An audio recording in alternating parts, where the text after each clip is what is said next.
Exam में अक्सर हमारे 3 घंटे हमें कम पड़ जाते हैं। कई बार होता है कि क्वेश्चन पेपर करते करते हमारे कुछ क्वेश्चंस छूट जाते हैं। तो ये सिर्फ एक दो बच्चों की नहीं, बहुत सारे बच्चों की प्रॉब्लम है, जहाँ पे वो क्वेश्चन लिखते लिखते लिखते इतने ज्यादा टाइम ले लेते हैं कि उनके 3 घंटे उन्हें कम पड़ जाते हैं और आखिरी के 2-3 क्वेश्चन या एक क्वेश्चन छूट जाता है और वो नंबर भी आपके कट जाते हैं। तो इन्हीं सभी प्रॉब्लम्स के लिए आज का ये वीडियो है। इसमें हम आपको बताएंगे कि आपके जो 3 घंटे एग्जाम के वो कैसे आप प्रॉपर अच्छी तरीके से यूटिलाइज करोगे। सबसे पहली चीज, आपको एग्जाम हॉल में जाने के पहले याद रखना है 15 मिनट का समय मिलता है जहां पर आप पेपर को अच्छे से पढ़ सकते हो। मान लीजिए 9 बजे से आपका एग्जाम चालू होने वाला है, तो 8:45 पर आपको एग्जाम के सेंटर में जो भी कमरा है आपका वहां पे पहुंच जाना है। आपको पेपर और कॉपी दोनों दे दी जाती है ताकि आप उस पर नाम लिख सके, अपना रोल नंबर लिख सके और अपने पेपर को अच्छे से पढ़ सके। तो वो 15 मिनट को बहुत अच्छे से आपको यूटिलाइज करना है।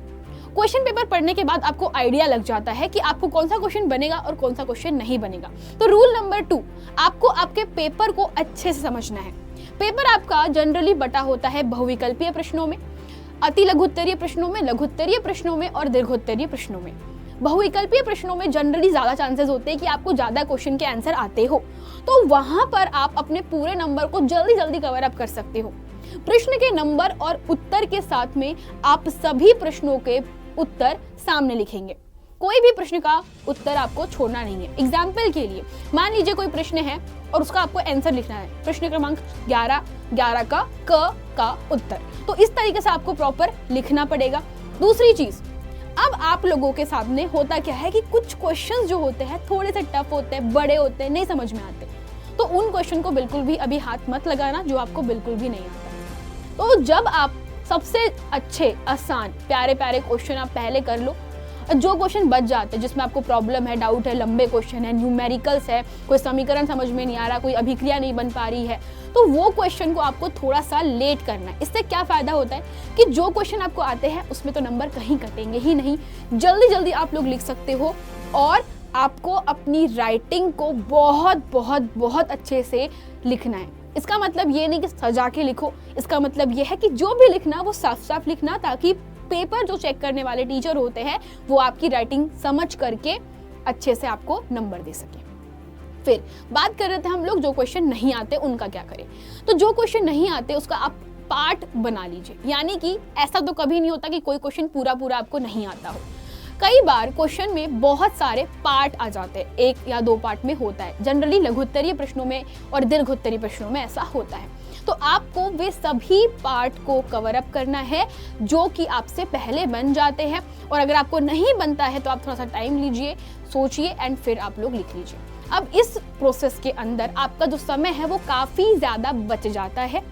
ऊपर से अगर आपके पास कोई दीर्घोत्तरीय प्रश्न है जिसमें आपको बहुत सारा लिखना है, तो कोशिश कीजिएगा ज्यादा लिखने से, बेटा नंबर वैसे कुछ खास नहीं मिलने वाले, 1-2 नंबर ऊपर नीचे। पर आपको बता दूं कि अगर आप अच्छे से प्रिसाइज लिखते हो, बहुत अच्छे से हर प्रश्न का एग्जैक्ट एक्यूरेट उत्तर लिखते हो, तो नंबर तो आपके कोई भी नहीं काटेगा। तो इस मामले में तो आप चिंता मुक्त हो जाइए।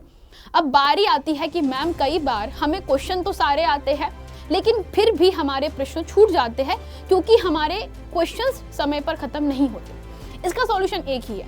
आपके एग्जाम को मान लीजिए अभी 3-4 दिन बचा हुआ है, तो बेटा आपको टाइमर लगा के अपनी राइटिंग स्पीड बढ़ानी पड़ेगी। ये सबसे इंपॉर्टेंट चीज़ है आपके एग्जाम के लिए, क्योंकि मान लीजिए अगर आपको एक क्वेश्चन सॉल्व करने में 5 मिनट का टाइम लग रहा है, तो आपके पास में बेटा 3 घंटे है। 3 घंटे यानी कि 180 मिनट है आपके पास में। अब उसमें आपको हल करना है अपने प्रश्नों को। तो अगर बेटा एक क्वेश्चन को 5 मिनट लगा रहे हो तो तब भी वो काफ़ी ज़्यादा हो जाता है। तो आपको अपने समय को कम से कम करना ज़रूरी है। इसीलिए जितने जल्दी, जितने अच्छे से आप अपनी लिखने की आदत डालोगे पेपर में, उतना ही तेज आपका हाथ चलेगा और क्वेश्चन भी गलत नहीं होगा। इस बात की गारंटी मैं देती।